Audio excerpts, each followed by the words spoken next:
Chicos y chicas, ¿cómo están? Espero que bien. En este video vamos a tratar de construir un medidor de caudal de tipo Venturi. Vamos a ensayarlo y ver qué resultados obtenemos. Bien, para comprender cómo funciona un medidor de caudal de tipo Venturi, tenemos que comprender cómo funciona un Venturi. Ahora bien, en un Venturi tenemos dos áreas o dos secciones principales, la mayor y la menor. Sabemos que a medida que el área se angosta, la velocidad en la segunda sección de área, en la sección de área más pequeña, va a aumentar y la presión va a disminuir, ¿no? Ahora lo que vamos a tratar de hacer es derivar la expresión del caudal en función de estas dos áreas y de la diferencia de presiones de estas dos áreas, que es lo que vamos a obtener nosotros. Ahora bien, para obtener la expresión del caudal vamos a partir de dos principios físicos ya conocidos. El primero es el principio de Bernoulli, que deriva de la ecuación de conservación de la energía, y el segundo es la ecuación de continuidad, que deriva de la conservación de la masa, ¿no? Respecto al primero, nosotros asumimos que la diferencia de alturas es nula, entonces la diferencia de energías va a ser constante, como ya sabemos, no hay pérdidas, y nos va a quedar expresada en función de las velocidades en 1 y en 2, las presiones en 1 y en 2, y la densidad que asumimos constante. Respecto a la ecuación de continuidad, nosotros asumimos que el caudal no varía en el tiempo. Es importante cuando hacemos esta experiencia dejarle un tiempo de establecimiento al sistema para que podamos obtener la medida de forma confiable. Y como dije antes, como el caudal se conserva, sabemos que la velocidad por el área acá va a ser la misma que la velocidad por el área acá. Teniendo estas dos ecuaciones, las vamos a trabajar un poquito y vamos a derivar la expresión de caudal en el Venturi. Ahora bien, si partimos de la ecuación de Bernoulli simplificada, lo que podemos hacer es despejarla para una de las velocidades, ¿no? Si pasamos este término restando y este término multiplicando, tenemos que b1 al cuadrado va a ser igual a b2 al cuadrado más p sub 2 menos p sub 1, todo esto multiplicado por 2 y dividido por ρ. ¿Qué pasa? Nosotros este término lo podemos despejar de la ecuación de continuidad. Entonces, si vamos a la ecuación de continuidad, sabemos que b1 va a ser igual a b2 por a sub 2 dividido a sub 1. Si elevamos todo esto al cuadrado, nos queda que este término de acá lo podemos meter en esta ecuación. ¿Qué obtenemos? Que b1 al cuadrado es igual a b1 al cuadrado por a1 al cuadrado dividido a 2 por el término que nos quedaba, que es p sub 2 menos p sub 1 por 2 dividido ρ. Bien,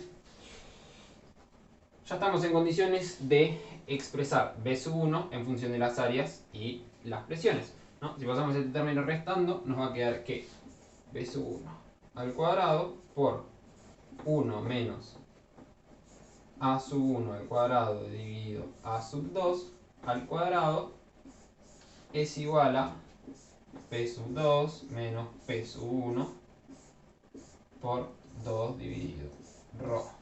Bien, si acomodamos un poquito esta ecuación, podemos obtener que b sub 1 va a ser igual a la raíz de p sub 2 menos p sub 1 por 2 dividido ρ, todo esto dividido 1 menos a sub 1 al cuadrado dividido a sub 2. Y para obtener el caudal, lo único que tenemos que hacer es multiplicar a b sub 1 por el área. Si multiplicamos por a1 acá y por a1 acá afuera, lo que acabamos de hacer es obtener la expresión del caudal. Entonces ya tenemos la expresión del caudal expresada simplemente en función de las dos áreas y la diferencia de presión de estas dos áreas, que son los datos que vamos a obtener en el ensayo. Ahora bien, cuando resolvemos nuestro ejercicio hay un pequeño detalle que vamos a obviar. ¿Qué pasa? Nosotros basamos toda nuestra teoría, todo nuestro desarrollo en la continuidad de la energía, en Bernoulli y en la continuidad de la masa. Para aplicar Bernoulli, como comentamos antes, planteamos ciertas hipótesis, pero la realidad es que los fluidos nunca son ideales, siempre se trata de fluidos reales y de alguna manera tenemos que ajustar nuestras ecuaciones para que representen bien los reales. Cuando aplicamos el principio de Bernoulli, lo que estamos haciendo es asumir que sus hipótesis son válidas. Una de las principales hipótesis del principio de Rulli es que se trata de fluidos no viscosos. Pero ¿qué pasa? En la realidad, nuestros fluidos sí son viscosos y van a aparecer otros efectos. En el caso del Venturi, esa viscosidad va a hacer que aparezca una capa límite que genere pérdidas. Eso va a estar íntimamente relacionado con el número de Reynolds del fluido. Nosotros sabemos que el número de Reynolds del fluido está relacionado, entre otras cosas, con la velocidad. Bien, podemos imaginar entonces que hay dos caudales. El caudal real, que es el que vemos en el experimento, y el caudal ideal, que es el que veríamos si no hubiese pérdidas, ¿no? Estos dos, como ven acá, están íntimamente relacionados con la velocidad que tiene el fluido. Podemos decir entonces que la diferencia entre estos dos caudales va a ser simplemente multiplicar por una constante, que va a ser la diferencia entre estas dos velocidades, que va a estar relacionado con el número de Reynolds. Por eso, cuando estamos trabajando con medidores de Venturi, siempre agregamos una constante que está relacionada con la velocidad del fluido y la viscosidad que tiene. Esta constante, dependiendo de varios factores, suele oscilar entre 0,9, 0,98. Nosotros para realizar este experimento no la vamos a tener en cuenta y vamos a asumir como si realmente el flujo que tuviésemos acá fuese no viscoso.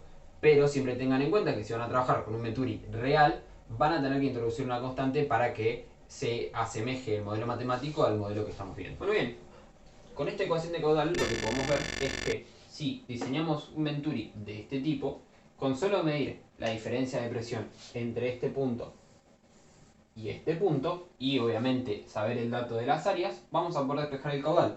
¿Cómo vamos a medir la diferencia de presión entre este punto y este punto? Muy simple, un manómetro de agua.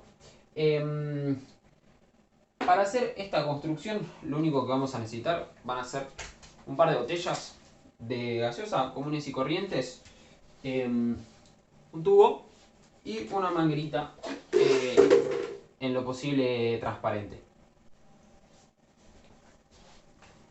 Lo primero que vamos a hacer va a ser con un calibre medir el diámetro de nuestro tubo y con un marcador colocar el tubo y marcar donde vamos a cortar la botella. ¿Ok? Vamos a hacerle un corte acá y después las botellas suelen tener una nervadura acá atrás. Y acá atrás es donde vamos a acoplar lo que le va a dar el flujo al Venturi. Bueno, bien, una vez que ya hicimos los cortes en las botellas, vamos a obtener algo más o menos así. Lo que vamos a hacer después va a ser hacer una pequeña perforación a las botellas. Y este de acá es el tubito que voy a usar para conectarla. También hice una perforación. En lo posible traten de hacer la perforación más grande de la manguera, más grande que la manguera. Así la pueden hacer pasante y después sellan la abertura con cinta. Ahora vamos a armar el Venturi y seguimos. Ahora que ya tenemos el Venturi armado, como verán, lo que vamos a hacer va a ser colocar una de las tomas y dos niveles. Los niveles lo que nos van a poder permitir es ver de forma clara cuánto se desplaza el nivel del agua en cada una de las dos ramas del manómetro. Bueno, bien, ahora lo que vamos a hacer va a ser simplemente cargarle el líquido a nuestro manómetro y enchufarlo a la toma del shock. Es muy importante tener en cuenta que lo ideal es a nuestro manómetro ponerle agua solamente. Yo lo que hice fue agregarle témpera para que sea más fácil de ver, pero me di cuenta después que eso hacía que el fluido fuese mucho más espeso y mucho más denso, y lo que me generaba era que una diferencia de presiones resultase en una diferencia de alturas menor comparada con el agua por un tema de densidades y de peso específico. Bueno, conectamos la salida acá y el Venturi ya está listo para ser ensayado. Es lo que vamos a hacer en el próximo paso. Bueno, lo que yo voy a usar para generar caudal va a ser una aspiradora. Ustedes pueden usar lo que quieran. Ahora vamos a probar de complementar con un secador de pelo y ver qué pasa. Pero cuanto más potencia tenga, mayor va a ser la velocidad que circule acá y acá. Mayor va a ser la velocidad que circule en el shock del Venturi. Y obviamente mayor va a ser la diferencia de presiones, y eso nos va a dar obviamente más diferencia de alturas en el agua. ¿Por qué esto es importante? Porque si la diferencia de altura en el agua es pequeña, se vuelve imperceptible y el error que cometemos se vuelve más grande.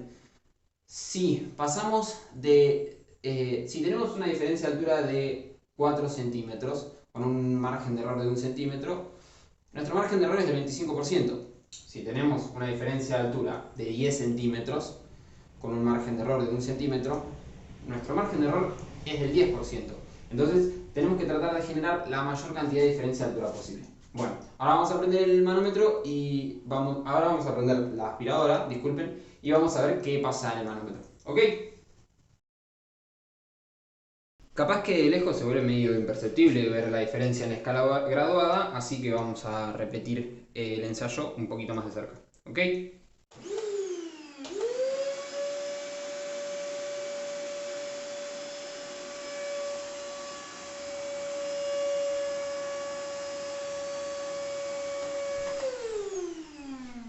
Bien, ahora lo que vamos a hacer va a ser analizar los resultados del experimento y tratar de sacar un par de conclusiones.